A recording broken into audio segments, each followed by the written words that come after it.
Kamath, you probably have the ear of the RBI and the ministry. This is exactly the point that we have been making to the RBI. Our study will show that every couple of years, when the number of complaints mount, there'll be a motherhood statement notification from RBI. Treat nominees well, don't delay, treat people well without coming up with SOPs. We made a presentation to the Kanungo committee that also stopped short. It doesn't say, what RBI issues has the force of law. You tell IBA to do it and you call it model operating procedures, it has no sanctity whatsoever. And as both of them have said, if you do not complete so and so in 7 days, and if you ask anything more than these forms, if you try and increase your number of deposits by telling the claimant, I will not transfer the money to another bank account that you have, you open an FD here and you have to keep the money here. This kind of mischief will stop when there are very clear SOPs, the form is clear, and there is a consequence to the branch manager or whoever is adding these points. Why is it so difficult for us to get this message across to the RBI, and is there some way we can do it? What I would suggest is we'll have a separate chat on this. If you can put this into something that we could do. I'll first discuss with IBA so that we have them on our side. Let's see what they have, and then take the next step to it. Because this particular thing which is so vexatious, where the branch manager says you open an FD or in the same branch and things like that. In today's world, again, digital world, this is an anachronism that he's trying to foist on somebody who's already under his own burden, which it doesn't make any sense. An unreasonable request. I took a case all the way to the SBI chairman where there was a family, a lady made a will. She has 2 sons, both live in New Zealand. She had divided the property equally between 2 sons. She had 2 bank lockers, her bank accounts, everything was in the will. She forgot about 1 bank locker.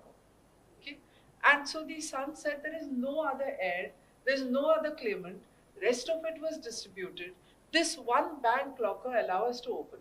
They didn't even know if there was anything of value. They suspect that a few property documents will be there. So it was an important locker, right? After going all the way to the chairman SBI, they refused to listen. And these 2 were in India for the death rights for a certain number of months. They've gone back, they're going to come 2 years later. So SBI is going to have that locker locked up. It could have re-rented it. But nowhere in the system. And we went from the regional manager, first the branch manager, to the regional manager, then the PRO, because we could do that fight. They did not listen.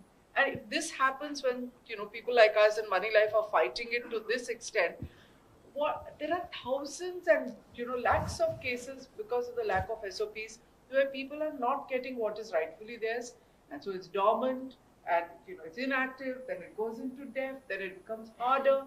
I mean, RBI just has to wake up, and maybe the finance ministry has to tell them, well, this number can't keep increasing. I mean, 1 lakh crore plus is just waiting to get into DEF in addition to 78,000 crore.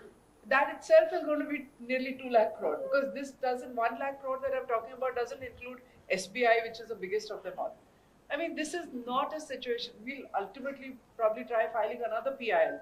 But I find even that is pointless, because then that will drag on for another 10 years or 15 years. We're never going to have a solution unless people think with their hearts rather than, just their heads. But this particular case to me is, as a layperson, I'm not even thinking of its banker. You certainly can think on this.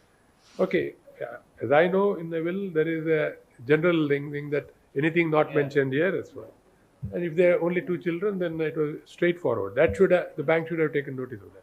For some reason, let's assume that 1 line was missing in the will, then it should go by the Succession Act. And they can say that you provide whatever is required under the Succession Act.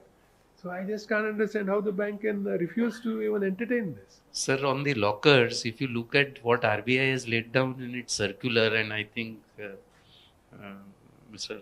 Advocate Joby will be better able to tell that. But even if there are joint locker holders, my understanding of how the locker regulations work, if there are joint locker holders, one of them dies, right? Then it has to be opened and inventory taken, okay? Even though they are joint, So we are not even talking of a nominee now. We are talking of a joint holder. So what do people do, sir? So jugaad. Okay. So people don't inform the bank about the death. The second, the joint holder goes, he is allowed or she is allowed to go. They go, empty out the locker. Okay. I mean, what we are doing, sir, is that this has become a complete jugaad economy. The entire succession and the, sir, you are aware of the disability, we have not yet discussed disability. That's become completely jugaad, sir. And the issue, as you know, sir, that it's not a priority for the banks. I mean, or for anybody for that matter, any intermediary, because he is saying, I want to do my business. Okay. And by not doing anything about this, this continues with me, the assets continue with me. Why should I sort of go out of my way and help people unless, Moneylife takes it up, somebody else takes it up? Why should they go out? There is no incentive for them, sir. And there is no punishment. And there is no punishment. That could have been, there is no disincentive either. Which is why SOPs, with a penalty like SEBI has done. Which is exactly why we have such high praise for the fact that SEBI has done it. You have to only these documents and nothing else.